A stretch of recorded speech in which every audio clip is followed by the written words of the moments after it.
ጀነራል ክንፈ ዳኘው ትግራይን ለመገንጠል ጊዜው አሁን ነው አሉ። ይህኔ የሙሉጌታ አረጋዊ ሀገረ ትግራይ መጽሐፍ ትዝ አለኝ።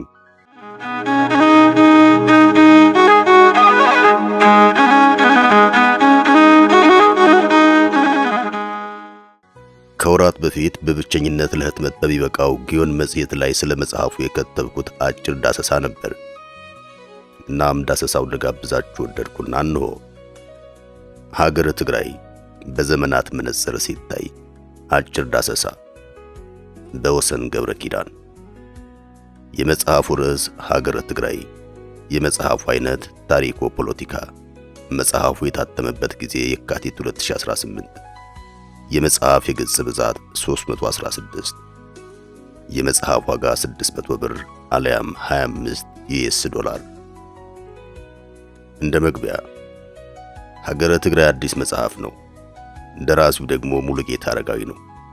ሙሉጌታ ከዚህ ቀደም ዲቪ ሎተሪን በ1993 ዓመተ ምህረት፣ አብራክ በ2011፣ ሕግ ሲዳኝ በ2016 ዓመተ ምህረት የተሰኙ 3 መጽሐፍቶችን ለህትመት አብቅቷል።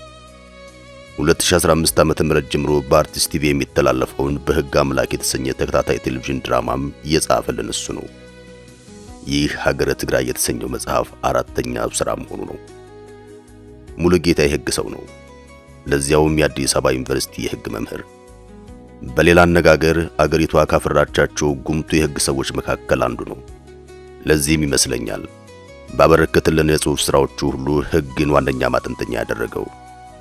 ይሄኛው ሀገረ ትግራይ መጽሐፍ እንደዚያው ነው። ሀገራዊ ታሪክን ይተነተንበታል፣ ፖለቲካችንን ይቃኝበታል፣ ሕጋዊ ሙግትም ያቀርብበታል።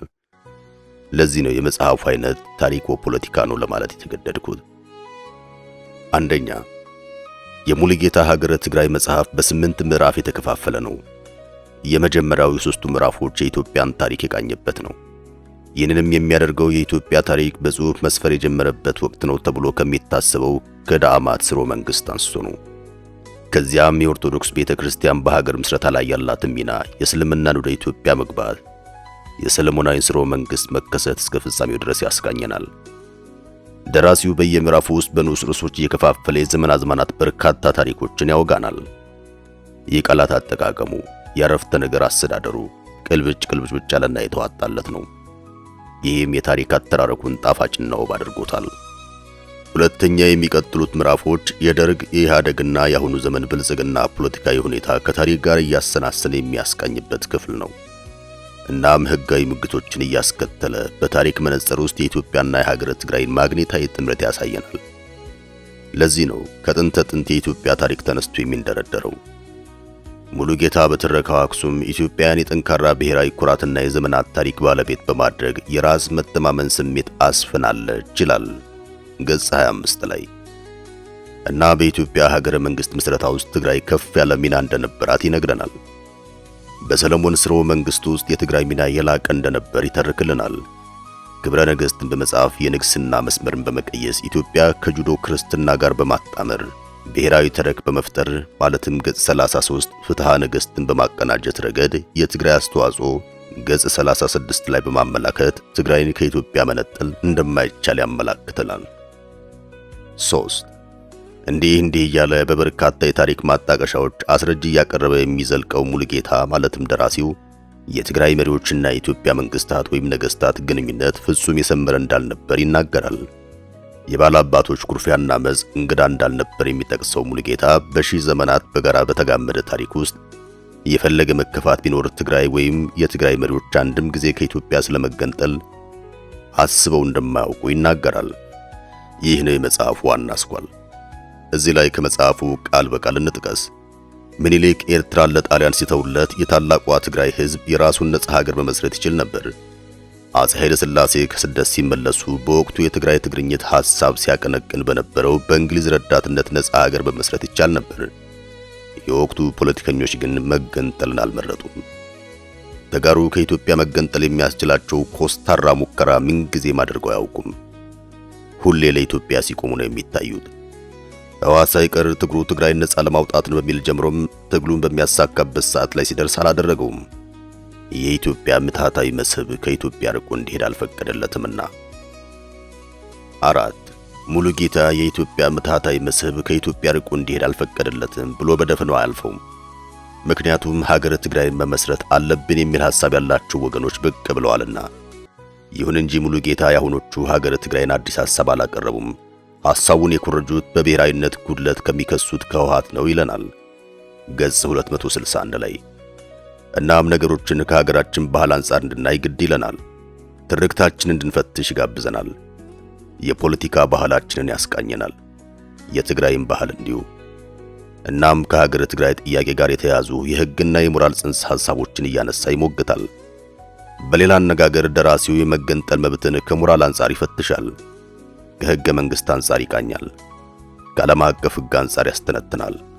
በእነዚህና በእነዚህ መሰል ማንጸባረቂያዎቹ መገንጠል በየትኛውም አይነትና ሁኔታ ተመራጭ እንዳልሆነ ያሰምርበታል። ትግራይ ኢትዮጵያ ውስጥ ቆይታ አሁን ኢትዮጵያ እየታየባት ያለውን ውስንነት ከሌሎች ኢትዮጵያውያን ጋር በመሆን ለመፍታት መጣር የትግራይም ሆነ የኢትዮጵያ ደህንነትና መረጋጋት በተሻለ ደረጃ የማረጋገጥ አቅም ይኖረዋል። ይህ ሳይሆን ቀርቶ ሀገረ ትግራይ ትመስረት ቢባል እንኳን ሌላው ቀርቶ የማይቀየረው ጂኦግራፊያዊ አቀማመጧ እንኳን የደህንነትና የመረጋጋት ምንጭ አይሆንላትም ይለናል በገጽ 265 ላይ። 5 ከመጽሐፉ ጀርባ ላይ አስተያየታቸውን የሰጡት የአዲስ አበባ ዩኒቨርሲቲ የፖለቲካ ሳይንስ ዓለም አቀፍ ግንኙነት መምህሩ ዶክተር ዮናስ አሸኔም እንዲህ ይላሉ። የኢትዮጵያ ታሪክ ረጅምም አከራካሪም ነው።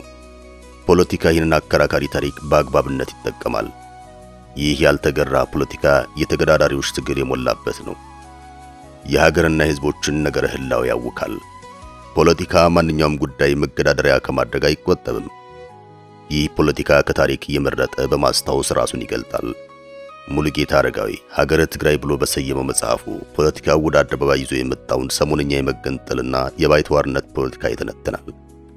ሌላው አስተያየት ሰጭ ኢኮኖሚስቱ ያዕቆብ በቀለ ደግሞ መጽሐፉ በታሪክ ድርሳናትና በሕግ ምሁሮች መካከል የሚደረግ ረቂቅ ሙግት ሲሆን የኢትዮጵያን የጥንት ስልጣኔና የዛሬውን የፖለቲካ ምስቅልቅል በአዲስ መነጽር ይመረምራል ይላል። እኔም በሁለቱ ምሁራን አስተያየት እስማማለሁ።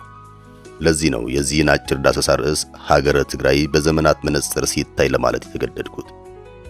እነሆ መውጫው። ያም ሆነ ሙሉጌታ አረጋዊ በዚህ ሰሞን ከወደ ሰሜን ፖለቲከኞች የሚሰማውን ጉምጉም አደባባይ አውጥቶ አስጥቶታል።